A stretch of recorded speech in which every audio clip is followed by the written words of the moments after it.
So hello everyone, এই ধরনের post আপনারা হয়তো আমার পেজে এই প্রথম দেখবেন। হ্যাঁ গাইস, বিয়ের 4 বছর পর আমি যাচ্ছি আমাদের জমিতে ধান রুইতে, আমার শ্বশুর মশাই আর শাশুড়ি মায়ের সঙ্গে। বিয়ের আগে সেভাবে আমাদের জমিতে সেরকম যাওয়া হয়নি, বিয়ের পর শ্বশুর মশাই আর শাশুড়ি মায়ের সাথে এই প্রথমবার জমিতে আসলাম। বেশ ভালোই লাগছিল। ওরা কিন্তু আমাকে বলেনি জমিতে আসার জন্য।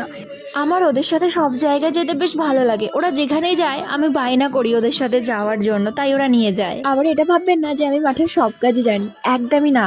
আমি মাঠের কাজ একটু শিখতে গিয়েছিলাম আমার শ্বশুরমশাই আর শাশুড়ি মায়ের সাথে। আর হ্যাঁ, আমাদের যেহেতু জমি আছে, আজ নয়তো কাল শিখতেই হবে, সেই কারণে ভাবলাম যাওয়া যাক, একটু শেখাও যাবে আর ভিডিও শ্যুট করা যাবে। যেহেতু আমি একটা শর্ট কন্টেন্ট ক্রিয়েটার, সেক্ষেত্রে আমার ভিডিও শ্যুট করাও হয়ে যাবে আর একটু কাজ শেখাও হয়ে যাবে। আর আমার বিকালের দিকে ঘুরতে যেতে এমনিতেই ভালো লাগতো। এখানে মানে শ্বশুরবাড়িতে সেরকমভাবে বেরানোই হয় না, তাই শ্বশুরমশাই আর শাশুড়ি মায়ের সাথে গিয়েছিলাম মাঠে। আমার কিন্তু জল ঘাঁটতেও খুব ভালো লাগে। যখন একটা সুযোগ পেলাম ভাবলাম ওদের সাথে যাব, মানে যাবই। ওরা কিন্তু নিয়ে যাচ্ছিল না, আমি কিন্তু জোর করে চলে এসেছি।